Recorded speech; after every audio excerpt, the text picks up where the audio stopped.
When I was trying to run for president, I consulted my wife Susan, of course, but also our three daughters who are 20, 19, and 15. The 19-year-old went into another room. The 15-year-old immediately said, "Dad, you should run. You gotta run." And I thought, wow, that's awesome that she has such an incredible commitment to my public service and conviction about the choices that I've made. And then the more we talked, the clearer it became that she just saw it as a great way to keep me out of the house and away from her. And if my house is burning down tonight in Denver, Colorado, it is Ann Bennet who is lighting that flame. My oldest daughter, Caroline, who's 21 years old, said, "Dad, if you run and you tell the truth and you lose, no one can fault you for it." And I said to Caroline, there's no other reason for me to run. And there was no other reason for me to run.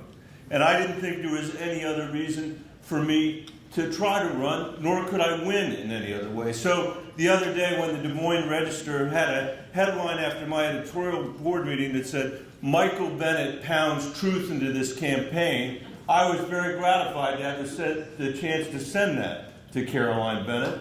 And she was gratified to get it. So here's the truth, and take it from somebody who's the only person in this race that's won 2 national elections in a swing state in the western United States. We need to focus on the enormous challenges that led to Donald Trump's election in the first place. 9 million people voted twice for Barack Obama and once for Donald Trump. That's almost unthinkable. 9 million people were so fed up with a Washington politics that had nothing to do with their priorities or their lives that they were willing to send a reality TV star to Washington, D.C. But it's my very strong view that we're not going to trick these people into voting for us again with empty promises or unfunded programs or free stuff. It's not going to work. And we need to galvanize the Democratic base, that's true, but we got to win back some of the 9 million people that voted twice for President Obama and once for Donald Trump. And to do that, we need to tell the truth. We need to heal our divisions. We need to drive economic opportunity all across this country.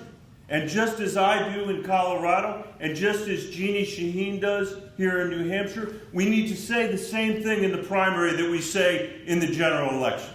The same thing in rural parts of the state that we say in urban parts of the state. That's how we're going to win. And that's why I'm running for president. Here's what I think that vision looks like New Hampshire.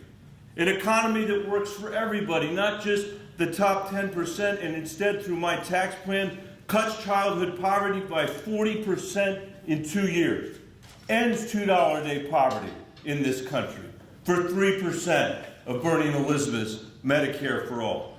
A public option that finishes Obamacare so that we can cover everyone in 3 years and cut costs of our prescription drugs. I am the guy that wrote the damn bill in the Senate. Just as Bernie wrote the damn bill, it's called Medicare X. Look it up.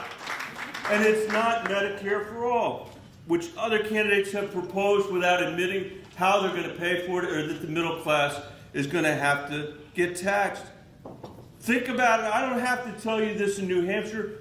39 out of 40 Democratic candidates who flipped seats in 2018 and gave us the majority in the House so that Nancy Pelosi could do what Nancy Pelosi is doing, ran on a public option, not Medicare for all. They beat Medicare for all in the primary. And as the only school superintendent, I used to be the superintendent of the Denver Public Schools, 95,000 kids, $1 billion budget. Let me tell you something. I'm a hell of a lot more interested in free preschool than I am in free college, and that's what Democrats should stand for in this election. I'm a lot more interested in the 70% of kids who graduate from high school and don't go on to college, but need to earn a living wage, not the minimum wage, when they graduate. I met a young woman here in Manchester not that long ago who was working on a hovercraft as her school project. And I said to her, "What are you doing after you graduate?" And she looked at me and she had this big smile on her face and she said, "I'm going into underwater welding." I said, "I'll bet that pays pretty well." She said, "You better believe it does." We could transform the lives of millions of Americans if we did a better job. With that, I just wish preschool kids voted, because maybe we'd pander to them and we'd be able to do something useful for the country. And speaking of a living wage, take it from me, if we continue to pay our teachers starvation wages, we'll never close the achievement gap in this country. We got to do that as Americans. I am the only person in this race that wrote the comprehensive immigration bill in 2013 with John McCain and 6 other senators that created a pathway to citizenship for the 11 million people that are here, that are undocumented, the most progressive DREAM Act that had ever been passed, and something Trump has forgotten, $46 billion of border security. Every single senator that's a Democrat in the Senate voted for it, and a lot of Republicans. So when he says we're for open borders, you point them to that vote. And finally, we have got to reform our government. And I'm going to spare you some of this because I don't want to get the hook prematurely. We have to reform our government. That means ending partisan gerrymandering in this country, banning members of Congress from ever becoming lobbyists, overturning Citizens United. That's what we've got to do. That's what we've got to do. And if you don't remember one other thing I say tonight, just so I can make it crystal clear, because New Hampshire, you already know how to win this race. And you know how to win the United States Senate back, because the way Jeanne Shaheen ran and Maggie Hassan ran is the way we need to run nationally if we're going to win. The way that Joyce Craig runs for mayor and Chris Pappas runs for Congress is the way we have to run to win. That's the way you win in purple parts of this country. That's how we build a durable majority. And let me tell you something, they know how to do it, and you know how to do it. And I know together we can do it. The founding fathers, some of whom probably lived right in this frickin' place here where we are, they did 2 amazing things when they started this country. 2 incredible things. They liberated this nation with an armed insurrection against a colonial power. We call that the revolution. That had never happened before in human history.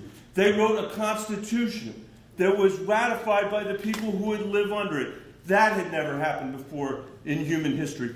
They did something horrific that will be with us till the end of our days. They perpetuated human slavery. And it took other Americans, among them Frederick Douglass, born a slave in Maryland, to undo what they had done. It took other Americans, like the women in particular, who fought to make sure my daughters and the women in this room tonight had the right to vote.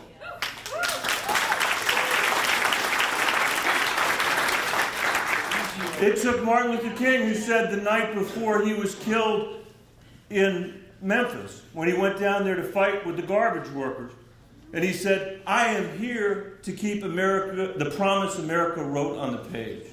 And in my mind, all of those people, Douglass, the women who fought for women to have the right to vote, Martin Luther King, and countless other Americans are founders just like the people who wrote the Constitution of the United States. Just like the people who wrote the Constitution of the United States. And I hate to say it to you. I hate to say it to you, but that's what you are too. That is what being a citizen in a democratic republic is. It is that elevated a sense of what your responsibility is. Washington will not fix itself. We have to fix Washington. We need to build a broad coalition of Americans that does the work that our parents and grandparents did. Nobody is being asked in this room to end human slavery, thank God. Nobody in this room is being asked to get women the right to vote or to climb those cliffs at Dover. Nobody here is being asked to do that much. All we are being asked to do is save this democracy. And when you have a president who doesn't believe in democracy, who doesn't believe in the rule of law, who doesn't believe in separation of powers, the independence of the judiciary, the freedom of the press, who doesn't give a damn about your kids or my kids or the kids I used to work for in the Denver Public Schools. The least we can do is come together in a strategic way and make sure we're in a position to beat this guy this time, make him a one-term president, win a majority in the Senate, and hold our majority in the House. That is what we have to do, New Hampshire. Thank you for having me.